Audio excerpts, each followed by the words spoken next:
नमस्कार, बिहार मिथिला न्यूज में आपका स्वागत है। मैं हूं मनोज। देखिए, हमारे पीछे दरभंगा एम्स निर्माण को लेकर के क्या प्रगति है उसकी समीक्षा रिपोर्ट करने भी हम पहुंचे हैं।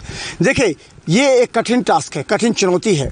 बता दें, हम इसकी कहानी थोड़ा सा फ्लैशबैक में जाइए तो 2015 में इसको कैबिनेट से मंजूरी मिली थी, लेकिन 2020 में इसका जो है सो घोषणा हुआ और 2024 में प्रधानमंत्री नरेंद्र मोदी, याद कीजिए 13 नवंबर 2024 को प्रधानमंत्री नरेंद्र मोदी और बिहार के मुख्यमंत्री नीतीश कुमार ने सोबन में आकर के यहाँ पर इसका शिलान्यास किया।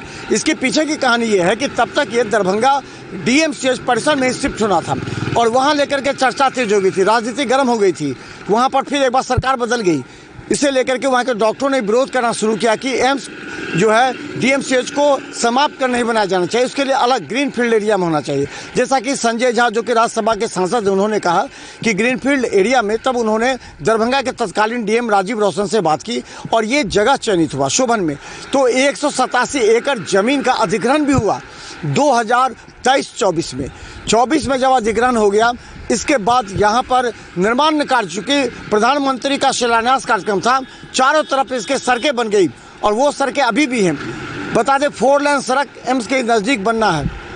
इसके अलावा देखिए, सबसे बड़ी क्या क्या प्रॉब्लम होती है। जो बिजली के तार थे, बिजली के पोल थे, जो बड़े बड़े बिजली यूनिट थे, उसको वहाँ से हटाना था। इसके अलावा हम बता दें कि यहाँ पर गड्ढे थे, तो कहा जा रहा था बहुत गड्ढा है, तो इसका एक नया एस्टीमेट बना, एक नया योजना तैयार की गई जो दिल्ली आईआईटी के छात्रों ने की और दिल्ली आईआईटी के छात्रों ने इसका निर्माण के लिए पूरी रूपरेखा तैयार की। कई बार यहाँ स्थल का निरीक्षण भी किया। वहीं बता दें, 2026 में एक केंद्रीय स्वास्थ्य विभाग की टेक्निकल टीम आई यहाँ पर। उन्होंने यहाँ का समीक्षा किया, यहाँ की रिपोर्ट लिया कि अभी तक निर्माण कार्य धीमी क्यों है। जो निर्माण एजेंसी है वो हम बता दें HBCC है। इससे पहले निर्माण एजेंसी जो है वो NBCC का एक टीम है, जो सपोर्टिंग टीम है, जो वो कर रही है HBCC।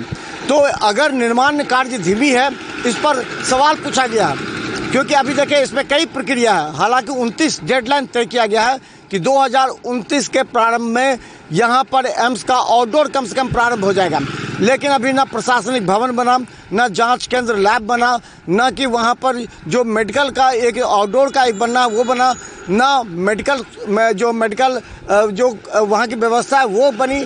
इसके अलावा स्टाफ, डॉक्टर्स क्वार्टर नहीं बने, नर्सिंग कॉलेज नहीं बने, मेडिकल कॉलेज नहीं बने। इसे लेकर के सवाल पूछे जा रहे हैं। लेकिन हम बता दें कि 1264 करोड़ रुपया की लगभग राशि बताई गई थी और जो नया इसका स्क्रिप्ट बना था उसमें यह था कि अब मिट्टी भराने का काम नहीं होगा, बल्कि पिलर की उठाई होगी।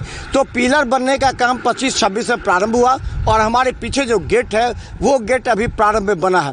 इसके अलावा हम बता दें कि इसके चारों तरफ बाउंड्री वाल का काम हुआ है। 13 मीटर ऊंचे बाउंड्री वाल का निर्माण किया जाना है।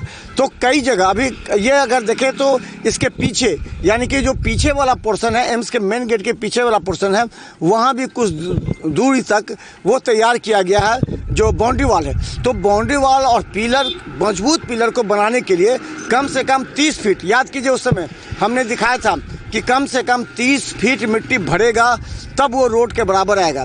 और यहाँ पर इसके बगल में दिया गया है कि यहाँ सड़कें बनेगी। तो जो 4 लेन बनना है, क्योंकि एम्स के चारों तरफ 4 लेन बनना है। ये तमाम प्रक्रिया का जब समीक्षा करने के लिए केंद्रीय टीम, टेक्निकल टीम आई तो उसे बहुत लगा कि ये काम यहाँ काफ़ी धीमी गति से चल रही है और इसे तेज़ करने की आवश्यकता है। तो अब ये जिस तरह मिट्टी भर गई है, आप देख रहे होंगे मेरे पीछे कि मिट्टी भर के पैरेलल किया गया है और यहाँ से जो वहाँ की खाई है उसमें 4 लेन यानी 2 लेन और बनेगा। तो ये दरभंगा एम्स को लेकर के जितनी चर्चा, विपक्ष लगातार आरोप लगा रहा है कि सरकार की मंशा अभी भी एम्स बनाने को नहीं है, अभी भी टल सकती है, लेकिन सरकार इस पर पूरी तरह, केंद्र और बिहार सरकार दोनों मिलकर ये चाह रही है कि 2029 में होने वाली लोकसभा से पहले यहाँ आउटडोर प्रारंभ कर दें, दरभंगा एम्स प्रारंभ कर दें, वरना विपक्ष आरोप लगाएगी कि आपने केवल चुनावी स्टंट के लिए दरभंगा एम्स को चुना है। तो देखते रहिए बिहार मिथिला न्यूज। इससे जुड़ी जो भी अपडेट आएगी वो हम आपको बता दें। तत्काल अपडेट ये है कि स्वास्थ्य विभाग, केंद्रीय स्वास्थ्य विभाग की टेक्निकल टीम ने आकर यहाँ निरीक्षण किया है, समीक्षा किया है और टेक्निकल टीम ने रिपोर्ट दिया है कि यहाँ की काम धीमी है, इसे तेज़ करने की ज़रूरत है।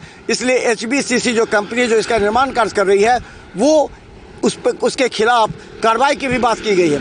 और बता दें मंत्री संजय, जो राज्यसभा सांसद है संजय झा, वो खुद इसकी मॉनिटरिंग कर रहे हैं। तो देखते रहे बिहार मितानी, यूट्यूब पर सब्सक्राइब कीजिए, यूट्यूब पर सिटी केवल 10 पर लाखों लोग हमें देख रहे हैं। धन्यवाद।